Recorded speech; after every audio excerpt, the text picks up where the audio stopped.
Hello and welcome, star people. It's 8 p.m. here, your intrepid star guide and cosmic detective.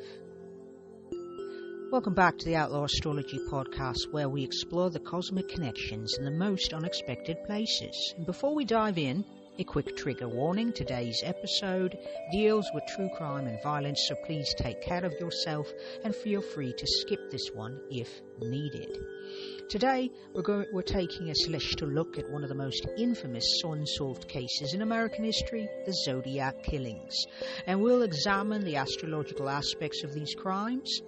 And we'll also look into one of the suspects they mentioned, in addition to some of the letters from the Zodiac killer's communications. As always, remember that astrology is a tool for understanding, not for justification. But first, some quick housekeeping. Don't forget to share, review, give us 5 stars on Apple iTunes and YouTube and Spotify. And subscribe if you're enjoying the show. Check out our newsletter, The Daily Stargazer, for exclusive content and more. The links will be in the show notes.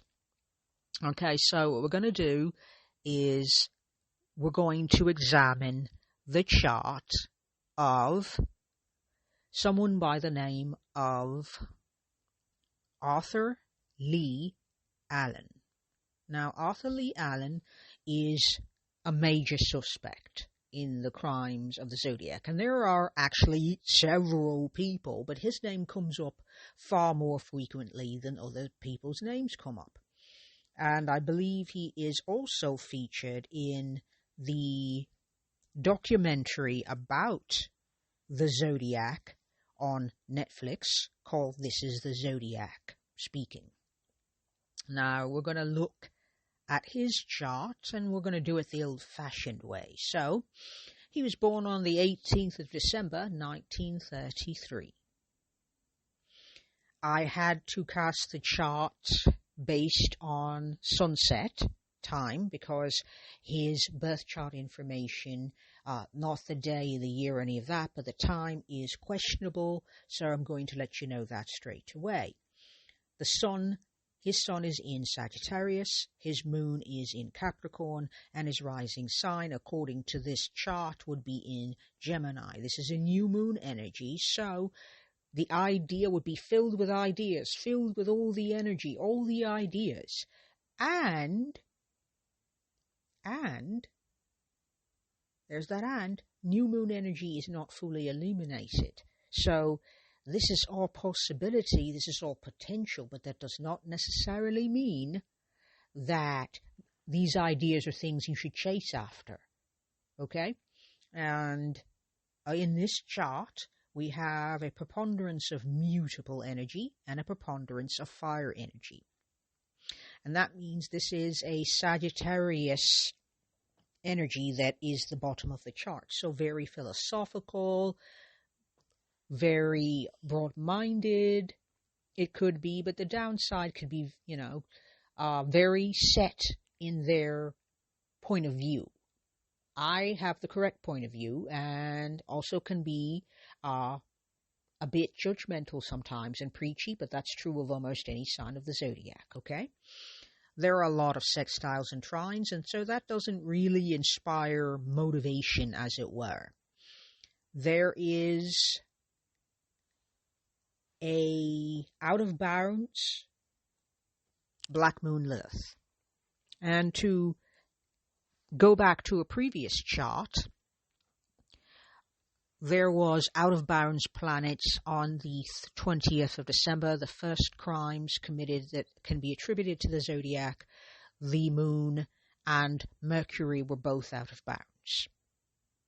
And in one of the other crimes, the Mars was retrograde. And so Mars being retrograde is retrograde planets in charts like this, and in a birth chart I would read it as having motivations or convictions that are hidden or murky, and so not easy to understand or easy to tease out. And so Black Moon Lilith in in Gemini would be curiosity, Very clever, very chatty, very lot of ideas, but these ideas don't necessarily have to be good ideas. Keeping in mind the Black Moon Lilith is about what you repress.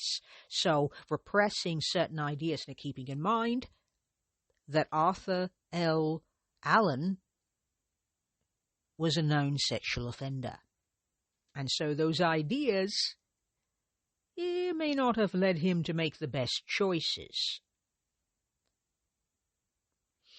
We've got a lot of southern energy, so southern hemisphere is lit up and all aglow, as is the western. So southern hemisphere, the north would be more of a personal, subjective view, whereas the southern hemisphere would be seen as more conscious and objective. And the east is an output stream, and the west is an input stream. So basically receiving energy from others, and the east would be sending it to others. There is a lot of energy going on in the first quadrant, which is from the ascendant all the way to the third house, which is very heavy, so filled with agency and autonomy. And the sixth, and then there is the very lit up third quadrant, which is from the descendant and includes houses 7, 8, and 9, filled to the brim. It's called communion and receptivity with others, but filled to the brim with lots of planetary energy, okay? So, he's a Sagittarius sun. He's got a very, he's got the sun and Mercury are co-present with the descendant in house 7. And so, the energy tends to be more, when it comes to others, being broad-minded and having a worldview or philosophy. Now, just because you have a worldview and a philosophy doesn't mean it's a good philosophy, okay? And Mercury, is Mercury in Sagittarius in this chart knows they're right, absolutely knows they're right. The sun and Mercury and the moon and Mars are in Capricorn. Mars is at 22 degrees, the moon at 24. And that basically is telling me, and it's in the 8th house, by the way.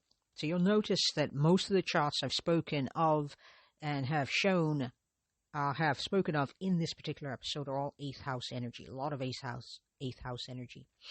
And so Mars Moon means internalized aggression, but that aggression, even if it's internalized, even if it comes out emotionally nasty, it doesn't stay in forever. It's going to come out. And the 8th house is about transformation. It's about grief. It's about loss, but it's also about death. And let me find Pluto and see what Pluto's hanging out in. So let's see. Chiron is, by the way, hanging alongside the ascendant with a 5-degree spread. Mention that because Chiron's about old wounds. And old wounds can be word-oriented. I would say this person, probably got hurt a lot by hearing horrible things about themselves, made to think horrible things about themselves. And that means that at 9 degrees, the ascendant and Mercury are in opposition because Mercury is in the 7th house at 9 degrees, which is a Sagittarian degree, and Mercury is in the sign of its detriment. It's not comfortable thinking big. It likes details. It doesn't want to be a big picture thinker. It doesn't want to be holistic. It wants to think very specifically and very objectively, not holistically. It is in opposition to the ascendant, and what that says is that the ascendant's very clever, it's curious, it's inquisitive, but it's all over the place. And might not be the most mature energy is what I would say. And when the two of them are butting heads as they are in this chart in opposition, it means you have a choice. You can be holistic. You can, think bigger. Or you can choose, or not, obviously. Let's see, having a hard time finding Pluto in this chart. Let's find, there we go. Let's roll back a bit. And Pluto is hanging out in this chart. It is in Cancer. It is in the second house. The second house is about the resources that you have. It is at 24 degrees. It is retrograde, which means the ability to, it's internalized energy. So that power, that agency, that autonomy, that ruthlessness sometimes, and in the second house, it means I wouldn't see it as a strength. I would see one of the resources as someone who potentially could have power. It could be a protector, a guardian, someone that could keep other people safe and nurture, but keeping in mind that Pluto is a shadow. Is his shadow. And if you're looking at Pluto in the second house, we got someone whose resources is the ability to come off as a nurturing and caring person and to use that ability to get people to come closer so that they can do what they want. And across away from that second house would be both Mars and the Moon. And so in a opposition, because they're both in Capricorn. So there's the personal needs and personal life, having that one-on-one versus an objective. And if that objective is death and having power over other people, it kind of curtails a desire, to have a nurturing relationship or have a nurturing connection, to be nurturing. Nurturing what? So here is the question that I think about when I think of this case. Consider that except for the last victim, the Presidio Heights murder, that these were couples, except for that one. Mostly people were shot by guns, except for the third grouping of the third couple, the university couple. They were stabbed, and this last person was a university student. And so I find that interesting that this killer, which could be, to this day, there is no proof, at least not enough proof. There are a lot of people asking questions. He was the most viable suspect that they had, but not enough proof to say, yes, absolutely. There are people who absolutely believe that he is the guilty party. And there are people who are like, we don't have enough proof, and I'm going to go with there isn't enough proof. Yes, there's compelling enough evidence given his own crimes, but that doesn't necessarily mean that he's the guilty party.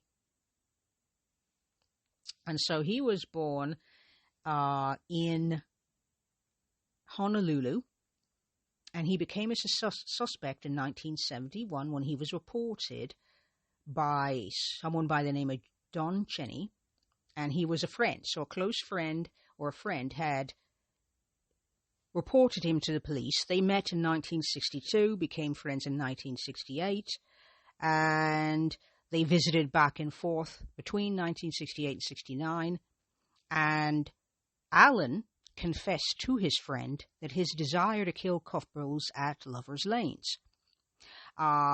Jenny said that Alan said he would use a gun or a flashlight attached to a barrel like the Zodiac, and so he alleges that Alan wrote letters to the police underneath the Zodiac name. Now, people said that the two never visited again after the conversation, and Cheney eventually was interviewed by the San Francisco Police Department, and Alan was investigated in 1971, and he was dismissed after fingerprint and handwriting comparisons did not match. And eventually, one of the victims, Mike Mago, picked Allen as the man who shot him at Blue Rock Springs during a police lineup. He said, "That's him, that's the man that shot me." And so this is how he came to the attention and to the public eye as potentially the Zodiac. Other things of note: he grew up in the Vallejo, California area, went to secondary school there, had many different jobs as is typical, served in the United States Armed Forces in the 50s, got a dishonorable discharge, and happened to also own a 45 pistol, which he brought to the naval base and was eventually found not guilty for doing so.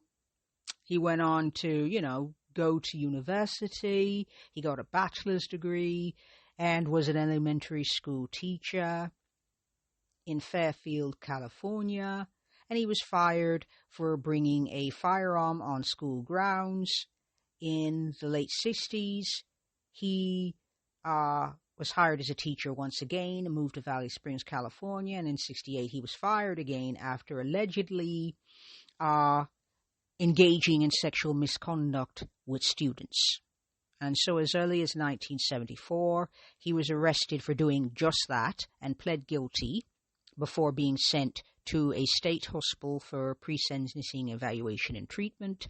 And he was given a suspended sentence on the 13th of May, 1977, and 5 years felony probation, which he completed successfully in 1982. He is now deceased as of the 26th of August, 1992. Okay, so the case has been often detailed, and it said he died of heart disease. Okay, so that is what we have on him, and you've noted, as of my notes that I just shared, that Mr. Allen seemed to have a propensity for guns, firearms, and inappropriate use of said firearms, and sometimes force when it wasn't absolutely necessary. Okay? So, to give you an idea, that's the kickoff there. Now, this, once again, is against the backdrop of the late 60s, with all of its social tumult and its counterculture leanings and its rejection of 1950s conformist and conservative values. And that's where all the energy's hanging out. So it's a fascinating idea astrologically of Arthur Allen. And so what kind of beliefs might have influenced motives? And so what you do when you want to know a motive is you look at Mars. Well, typically, he'd been a little too chatty with a friend, which is how he ended up being put up in the first place. He owned a 45. 45 was used in one of the crimes. If you'll check the previous podcast, episode number 7, I discuss the crime in which a 45 was used. And you'll also note that one of the survivors of the conical 4 crimes that are attributed to the Zodiac, Michael Mago, was one of the survivors and picked him out of a lineup in 1992 saying, "Yep, that's the one. That's the guy who shot me." He actually gave a description of the person who approached him on the night he was shot and his girlfriend, his lady friend, who did not survive the attack. And so could a misinterpretation of cosmic forces have driven these heinous acts? Here's what I think. No. The chilling possibility is that if we look at his Mars, he has a Mars hanging right out near his moon. And that means that when he's pissed, he's going to show that aggression. He'll be motivated very quickly to take action. It's in Capricorn, by the way. And so once he's angry and roused, it's Capricorn energy, absolutely.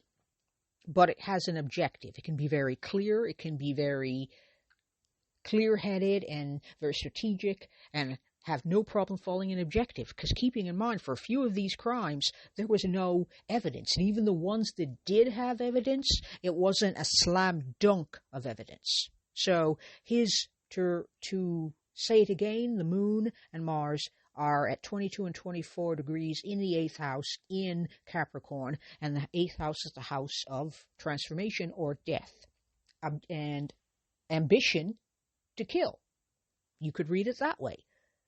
The sun is in Sagittarius, so a motivating life philosophy, and keeping in mind that it's about 22 degrees, it's at 26, so that would be a semi-sextile, and that says a blind spot. Wouldn't necessarily know that the feelings, the emotions would motivate him to commit crimes. He might not notice that. He might not pay attention to that, because semi-sextiles are blind spots. Whereas a conjunction or alignment is two things moving together, it's unconscious. This is just a total blind spot. You're just not going to see it. So a planet at 26 degrees of Sagittarius would be in a semi-sextile with something at 24 degrees. And that means he doesn't know that he's motivated by emotion or motivated by an objective. And Capricorn can be very serious, it can be very responsible, but it's also ambitious. And, as noted, his ambition, he told a friend, was to absolutely kill people at Lover's Lane. Now, why couples? And why in particular, why university-age couples? Because you'll notice that the age range isn't that wide. The youngest person was 16, and the eldest was like 22. So he had a very narrow range. Teenagers, people at the beginning of their lives, people at secondary school or post-secondary school aged, likely to be at university or about to go to university. So it's interesting the age range he chose because it was very narrow. And let's see. Chart ruler would be Mercury in Sagittarius, and as I've stated, not the most comfortable position for that planet. Saturn is in the 9th house in Aquarius, which is traditionally the sign it rules, and it's calling the shots on the 8th house. So you would think humanitarian, but in this case you could read that as cold and impartial. To be able to hurt people and not be upset about it. To be calm about it. That Saturn is in an air sign, and it's cool. It's a cool-headed one. One might even say cold. Because you'd have to be cool-headed to be able to commit these crimes, which would cause high adrenaline in almost anybody else. Okay? And let's see. He's got, as I said, Black Moon Lilith in Gemini. And so probably having thoughts or ideas that were not socially acceptable. Meaning, saying that you want to kill people is not considered a socially acceptable idea. It's antisocial. It's the sort of thing that you can get in trouble for, obviously. And so those are the sort of things you might want to repress. But hang about, it's in his first house. So probably not as easy as all that. There are probably some people who might have caught on that there was something wrong in the way this person was oriented in the world. And he obviously would be someone he avoided. The one person who spoke out against him and went to the cops to report him, a friend, stopped talking to him, after he'd told him, oh yeah, I have a plan to do this horrible thing. I'm going to go just wantonly destroy the lives of people and end those lives. And they never spoke again or talked again, because I think that would have been enough right there to say that's the end of that. Okay, so some of the questions, and I always find it fascinating, is why? Why do people do what they do?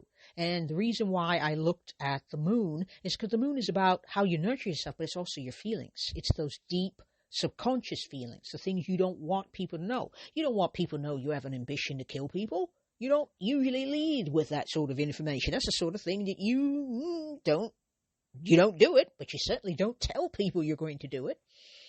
And Mars is your motives. And the sun is basically, he's supposed to be developing a philosophical point in life, and he may have done so. And that philosophical point in life could have made him to be very judgmental, very self-righteous, maybe very preachy. It's a fire sign type of thing. Very assertive, very enthusiastic, but not always open to listening to other people. It's not a Sag thing, it's a fire sign thing. And so that's why I look there. But then you look at Pluto, and Pluto is about one's shadow. So if you want to know what your shadow is, that's why you look at Pluto. And Pluto hanging out in that second house, and second house is resources, so someone who could potentially be a protector, someone who could potentially protect home and family, that sort of vibe. But Pluto in Cancer and Pluto in the second house, one of those strengths would be issues with power and authority and control. In opposition to Mars and the moon, there's a chance that, if you see it that way, is to have power over people personally. You could read it that way. I would. And there's choice. You could have power over people. I mean, wanting to harm people, some people do that. People with antisocial personality do that, a lot of them, because they like having power over people and it excites them. It's exciting to be able to have the power of life and death. And also, not get caught. Whoa, right? So, when you're looking at an opposition in a chart, a standoff, that's a choice. You have a choice to decide, am I going to protect? Am I going to protect home, hearth, family? Am I going to nurture and be caring? Or am I going to destroy all of that? Okay? And I'm going to look at the 11th house, and there is Uranus hanging out in Aries at 23 degrees. And the reason why I'm looking at that is because that is in a square with both Pluto and the Mars and Moon connection, and also the Sun. But we're looking at that.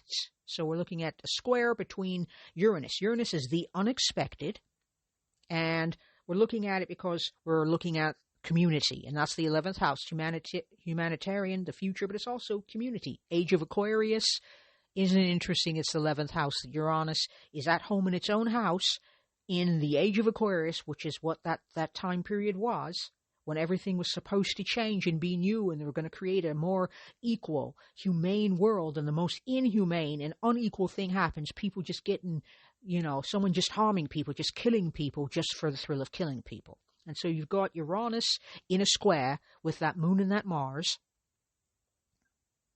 and that Pluto. So what we're looking at and what's missing is, let me see if I've got anything in Libra to look at. So we've got Cancer involved. So we're looking at here is a T-square.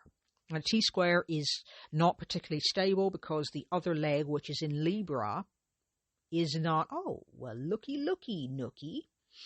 I was incorrect. You could consider it, but I'm thinking that there is a planet there. It is Jupiter at 19 degrees in Libra in the 5th house. The problem is that let's see, is it close enough in orb? Yeah. So what we have is a cardinal Grand Cross in Arthur L. Allen's chart. And that is very stable. And it's between outer planets. Jupiter is an outer planet, by the way, star people. And what that tells me is we've got issues of power and control, a tendency to have an objective to want to harm people, because that's Mars and the moon are in the 8th house of transformation and death and rebirth. Jupiter is in Libra. So Jupiter, we'd look at the house. That's a house of speculation, gambling, and it is a gamble to plot to harm people and to do it in the way that he is accused of doing. And it's excess.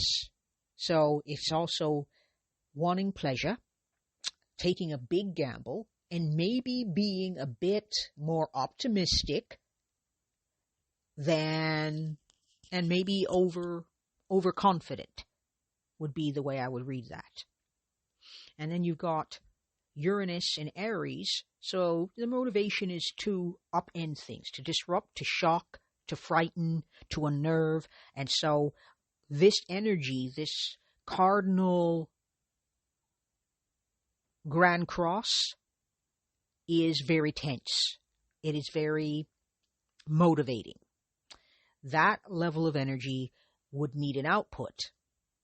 And Pluto up against Mars and the Moon, that output would tend to be there. And one of the places would be there, but also Uranus upending and shocking your community. So unexpected and shocking events in the community, a desire for power and control, because Mars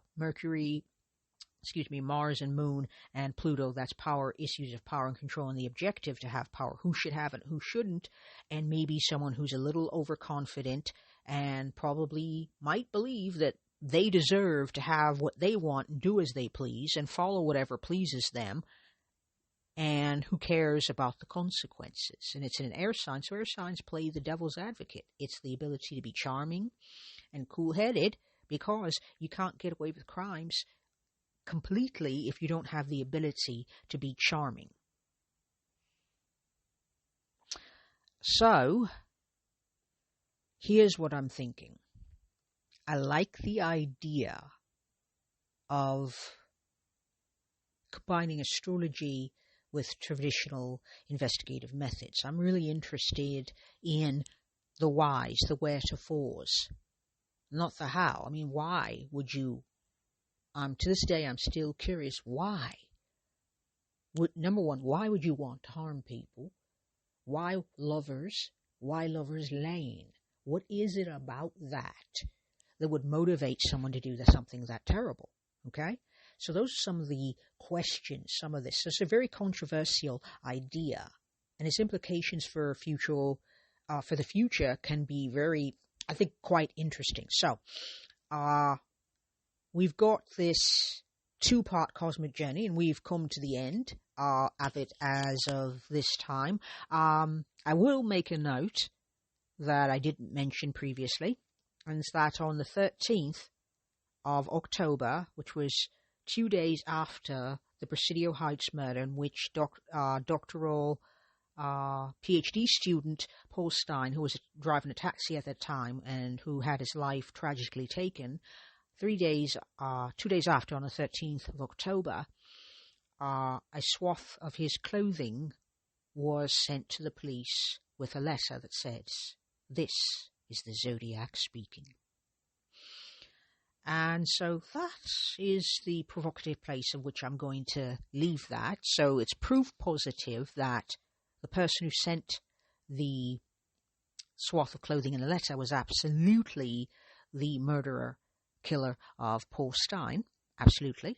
And to this day, it's still a cold case. And we are no closer to having any answers. So I'm curious about true crime, and I wanted to know if this was a way that I could understand things, because I'm always asking why. So let's reflect on what we've learned and the questions that still remain. We don't know, absolutely.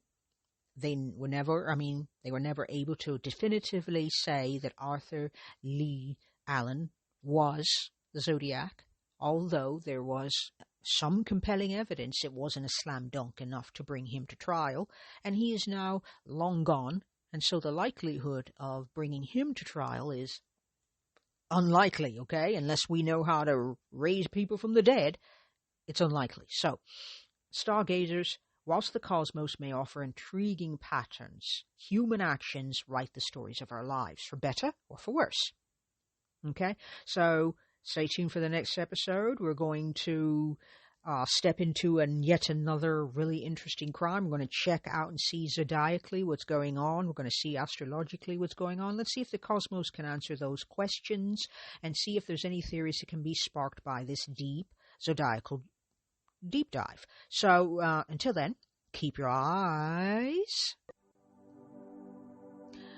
on the stars and your feet on the ground, and your mind's open to cosmic possibilities. This is APM, your outlaw astrologer, and some housekeeping before I say goodbye for now. There is a newsletter. It's called the Daily Stargazer. You can find Outlaw Astrology on Instagram, and you can also find it on Pinterest and YouTube. Those links will be located in the show notes. And until next time, stay curious, stay kind, stay outlaw. Peace.